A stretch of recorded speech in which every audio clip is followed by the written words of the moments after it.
The Codex of Uncertainty Transposed. Part 38. Economic Uncertainty in Life. Lebanon. Transposing Emblem by Ghadir Younes. In a country with a turbulent past and extensive government corruption in the present, uncertainty seems to be the defining element of our lives. This uncertainty manifests itself in our daily economic and financial situation, starting with the lack of jobs and high unemployment rate and extending all the way to insufficient social services and plans to help Lebanon's poor.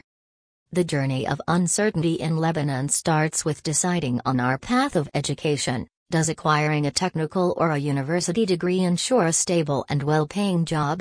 Statistics concerning employment in Lebanon indicate that the answer is probably no. Today, it is estimated that 25% of Lebanese are unemployed, and of those who are employed, a high number are actually working outside of their fields. According to Lebanese Labor Minister Mohamed Kabira, 30,000 to 35,000 young people graduate from university every year, but only 5,000 jobs are offered annually, which leaves some 30,000 without a position. For a long time, the Lebanese have immigrated to neighboring and distant countries to find better opportunities and ensure a stable future. With a relatively safe atmosphere in recent years, compared to a long history of internal and external wars, the number of Lebanese dreaming of living abroad has not declined. The Lebanese economy is service-oriented, with a weak agricultural and industrial sector. This explains the high number of graduates who cannot find suitable jobs in their fields, a problem also seen in the lack of Lebanese labor market guidance offered to students. Combined with the corruption in the public sector and the need to know someone in order to attain a job, many of the Lebanese see migration as their best path towards a stable future. The numbers of Lebanese nationals currently living abroad is around 800,000, with a diaspora amounting to 14 million in second and third generation descendants, a high number relative to a population of only 4 million. A large percentage of Lebanese rely financially on a family member living abroad. The money that immigrants send back to their families accounts for around 16% of our GDP. For a country whose citizens are known for being proud of belonging to and loving their homeland, these numbers show how alarming the situation has become and how the government fails to implement plans that provide job opportunities to Lebanese and motivate them to stay.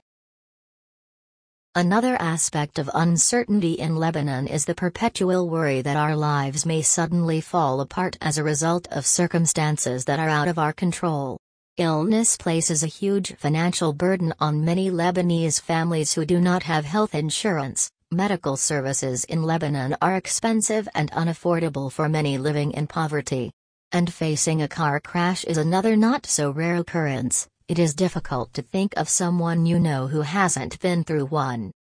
Over the past few years, Beirut has witnessed 2 incidents of building collapses, resulting in a total of more than 26 deaths. The issue of buildings needing repairs, yet their inhabitants unable to afford them, is a recurring problem in Beirut's poorer suburbs. The immediate destruction brought on by these incidents paints a clear picture of the lack of security that many of us suffer from. Lebanon is classified as a middle-income country, a classification which does not offer much insight into the economic disparities since it does not take into account how the overall income is distributed among the population. The latest poverty assessment performed by the UNDP showed that 30%, 1.5 million, of the Lebanese population are poor, living on less than $4 a day. Of those, 300,000 are extremely poor, living on less than $2.50 a day and unable to meet their basic food needs. On the other hand, 0.3% of the population owns 50% of Lebanon's wealth, showing how far we have spiraled down the scale of inequality. Despite the growing number of people pushed into poverty, a problem made worse by the Syrian refugee crisis, the social services provided by the Lebanese government are still in a primitive stage. There is no clear national policy or strategy to help people improve their quality of life or that prevents them from falling deeper into poverty.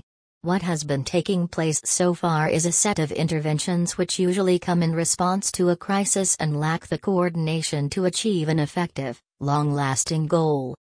The current policies only help to keep the poor in a fixed cycle of deprivation they cannot flee.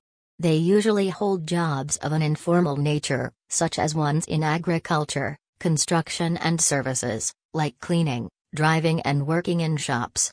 These jobs are characterized by their low wages, little to no job security, absence of contracts, and the state of being hired for short or non-consecutive periods of time. The Syrian refugee crisis added insult to injury, with many of the Syrian refugees going after this type of informal labor, sometimes accepting lower wages than their Lebanese counterparts. This has led to an increase in competition and has pushed more than 200,000 Lebanese out of their jobs, thus causing the poor to be in a perpetual state of uncertainty. Here in Lebanon, we lack universal health care, pension plans for the private sector, long-term social security programs, and the list goes on. The available job opportunities cannot accommodate all of Lebanon's students graduating every year, and many of them end up dreaming of a better future outside of Lebanon. For the poor and middle class in Lebanon, life is a never-ending loop of uncertainty and worry. If the government fails to take action soon, the only defining characteristic of our future will be a disaster, and a very certain one.